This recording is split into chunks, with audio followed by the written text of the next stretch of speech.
پہلا سوال ہے کہ اب یہ چوروں اور ڈاکوں کی کوئی ہمیں تفریق تک کو پتہ چلے کہ اس ملک میں چور اور ڈاکو اور شریف آدمی، اچھے اور برے کی تمیز کا آج تک ہمیں نہیں پتہ چل سکا۔ جب یہ پچھلے دنوں 2017 سے یہ شروع کام ہو گیا تھا، 16 سے ہی بلکہ نواز شریف صاحب کے خلاف، تو میں نے قومی اسمبلی میں یہ بات کی تھی۔ میں نے کہا بات ہے کہ یہ وہی نواز شریف ہے جس کو آپ نے پہلے جنرل پرویز مشرف کا طیارہ گرا رہا تھا اور ایک بہت بڑا قومی مجرم، بہت بڑا لٹیرا، بہت بڑا ایک دہشت گرد آپ نے بنا کے قوم کے سامنے پیش کیا، اور اس نواز شریف کو آپ نے جیل میں ڈالا، سزائیں دیں، آخر اس کے ساتھ مکمکا کیا، اس کو NRO دیا اور 10 سال کے لیے وہ چلا گیا۔ 10 سال بعد وہی شخص، وہی دہشت گرد، وہی جو آرمی چیف کا طیارہ گرانے والا، وہ قومی مجرم، وہ آپ کے ملک کا وزیر اعظم بنا۔ آپ نے آصف زرداری پہ 7 سال جیل میں رکھا، دنیا کا بدنام زمانہ، دنیا کی کرپشن، دنیا کی لوٹ مار، دنیا کا لٹیرا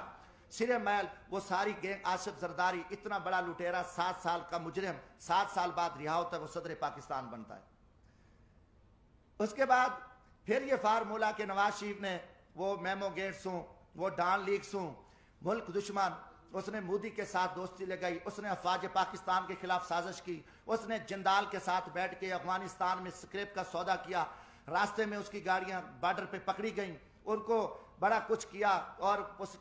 کے بھائی کے اوپر شہباز شریف، اس کی بیٹی، ان کے بھتیجے، سب قومی مجرم ڈکلیئر ہوئے، جنہوں نے اساس اداروں کے قومی راز امریکن کو دیے، مودی کو دیے، ان کی نواسی کی شادی میں اس نے شرکت کی، اس کو، اور اربوں کا وہ مجرم ہے۔ اب اس کو آپ پکڑ لیتے ہیں، اچانک وہ مجرم، اس کی سپریم کورٹ بیٹھتی ہے، سزائیں ہو جاتی ہیں، نااہل ہو جاتے ہیں، وہ بیمار ہوتا ہے، اس کو ماضی کی طرح بھگا دیتے ہو۔ اب ان کے پورے وزیر مشیر آپ دیکھیں گے، شہباز شریف ضمانت پہ، وزیر داخلہ جو رانا ثناء اللہ صاحب ہے، اس کو کس نے پکڑا؟ ANF نے، اینٹی نارکو ٹیکس نے، اس کو فوجیوں نے پکڑا، اس کے اوپر 15 کلو ہیروین کی FIR، وہ ضمانت پہ، وہ وزیر داخلہ ہے۔ یہ سارے پکڑے گئے، مجرم تھے۔ مجرموں کے بعد آپ دیکھیں 3.5 سال بعد یہ سارے مجرم پاک ہو گئے، ساری چیزیں ختم ہو گئیں، اچانک مکمکا ہوتا ہے، اچانک سودے بازی ہوتی ہے، اچانک عدم اعتماد آ جاتا ہے، اور وہ سارے چور لٹیرے جو افواج پاکستان کے خلاف گالیاں دینے والے، قومی راز دینے والے، پاکستان کو لوٹنے والے، وہ گینگز آ کے وہ وزیر اعظم بھی بن جاتا ہے شہباز شریف، اس کی پوری ٹیم بھی آ جاتی ہے، اب نواز شریف بھی پاک ہے۔ یہ قوم کے ساتھ آپ مذاق چھوڑ دو، کم از کم میں پاکستانی ہوں، جمشید دستی کا جینا مرنا یہ ملک ہے، میں مزدور آدمی ہوں، نہ میرے اثاثے ہیں، نہ میری کوئی لوٹ مار ہے، نہ میری کرپشن ہے۔ میں پاکستان کی عزت کے لیے، اس ملک کی بقا کے لیے میں بولوں گا، چاہے وہ کوئی جرنل ہو، فوجی، چاہے وہ عدلیہ کا چیف جسٹس ہو، چاہے وہ کوئی سیاستدان ہو، یہ ہمارے اوپر ایمانی ذمہ داری ہے، اللہ کا حکم ہے کہ آپ سچی بات کو جو ہے نا آپ نہ چھپاؤ۔ تو یہ میں ضرور بات کروں گا۔ اب قوم سمجھ چکی ہے کہ کھیل کیا کھیلا جا رہا ہے، اب اس کا کوئی جواب دینے کو تیار ہے۔ جب آپ کل ان کو چور ڈاکو کہہ رہے تھے، آج ان کی وضاحتیں کر رہے ہو، وہی جسٹس جو آج ماشاءاللہ ہمارے چیف جسٹس عمر عطا بندیال صاحب کل انہی بینچوں میں ان کو سزائیں دے رہے تھے، انہی کو مجرم ڈکلیئر کر رہے تھے، انہی کے اوپر حکم چل رہے تھے، آج وہی چیف جسٹس رات کو بیٹھتے ہیں اور ان کو پاک کر کے، کلیئر کر کے اور سارا کچھ کر کے کہتے ہیں جی صاف ہے۔ اب یہ چیز نہیں چلے گی۔ پہلی بات ہے کہ دیکھیں ہم غریب طبقے کے لوگ ہیں، ہم لاشیں اٹھا رہے ہیں، ہم لوگوں کی خدمت کر رہے ہیں۔ میں وہاں بھیک مانگ کے غریب مزدوروں کے بچوں کے لیے، جہاں عورتوں کو ذبح کیا جاتا تھا، جہاں جگیرداروں کے ڈیرے پہ غریبوں پہ کتے چھوڑے جاتے تھے، وہاں ایک میں شخص نے جدوجہد کر کے ہم محنت کر رہے ہیں، لاشیں اٹھا رہے ہیں، دریاؤں میں کھڑے ہیں، ہم سراؤں میں بیٹھے ہیں، ہم محنت کر رہے ہیں۔ اب ہم سے لوگ پوچھتے ہیں کہ بھائی آپ کی کسی GHQ سے دوستی ہے؟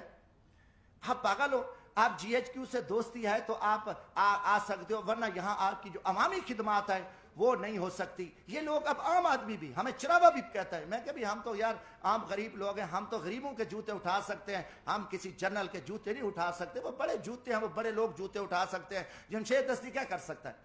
آج آپ نے سیاست کو تباہ کر کے رکھ دیا۔ آج وہ پیپلز پارٹی، وہ بھٹو کا نظریہ تھا، آج آصف زرداری اسٹیبلشمنٹ کے آگے لیٹا ہوا ہے۔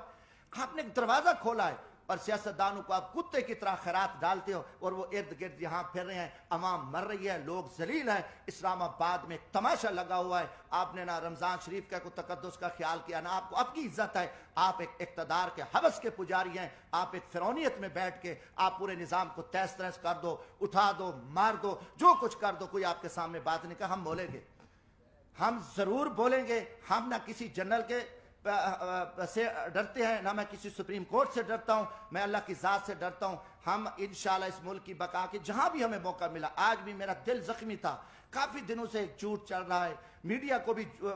پہ بھی تماشا لگا ہوا ہے، کوئی کتنے لوگ میڈیا کے تھے جو کل کیا تھے، آج بیچارے کہاں کھڑے ہیں، کس مجبوری کے تحت کھڑے ہیں، کیا کیا معاملات ہیں، مگر قوم سمجھ چکی ہے، قوم جان چکی ہے۔ گزارش ہے میرے بھائیوں،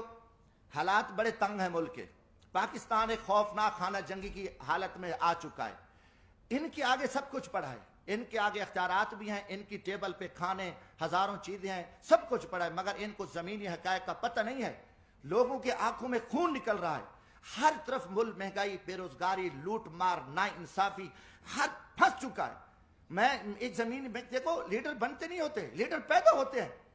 آپ جب جی ایچ کیو سے لیڈر بنا کے قوم پہ مسلط کرو گے تو یہ تباہی کریں گے، انہیں عوام میں کیا جا کے کرنا ہے، انہوں نے تو لوگوں کو ذبح کرنا ہے، نہ ورکر کلاس بچی ہے، نہ کوئی چیز بچی ہے، سب کچھ آپ نے تہس تہس کر دیا۔ زمینی حقائق کچھ اور ہے۔ میرا تعلق ایک جھاڑو والے طبقے سے ہے، ایک ریڑھی والے، رکشے والے، ایک ہاری طبقے سے ہے۔ میں عوام میں دیکھ رہا ہوں کہ عوام میں جو لاوا پک چکا ہے، وہ ٹھیک ہے، آپ کا خوف ہے، آپ کا دبدبہ ہے، آپ کا تھانہ ہے، آپ سے ڈرتے ہیں، مگر اس کا انجام خوفناک ہے۔ پاکستان ایک خانہ جنگی کی حالت میں، آپ کو پتہ بھی نہیں ہے کہ ملک کے کیا حالات بن چکے ہیں۔ آپ بند کمروں میں بیٹھ کے، فرعونیت میں بیٹھ کے، آپ سب چوروں کو، لٹیروں کو، کرپٹ لو، ہم آپ سے پوچھیں گے، یہ سوال میں جی ایچ کیو سے بھی کرتا ہوں کہ یا کل یہ چور، ڈاکو، لٹیرے، بدماش ہیں تو پھر ہم چوریاں کرتے ہیں، ہم ڈاکے مارتے ہیں، ہم لوٹتے ہیں، پھر یہی طریقہ ہے کہ جب سب لٹیرا، ڈاکو، ملک دشمن، ملک کا وزیر اعظم بنے، ملک کے وزیر بنے، عہدے بنے، تو پھر یہی طریقہ صحیح ہے۔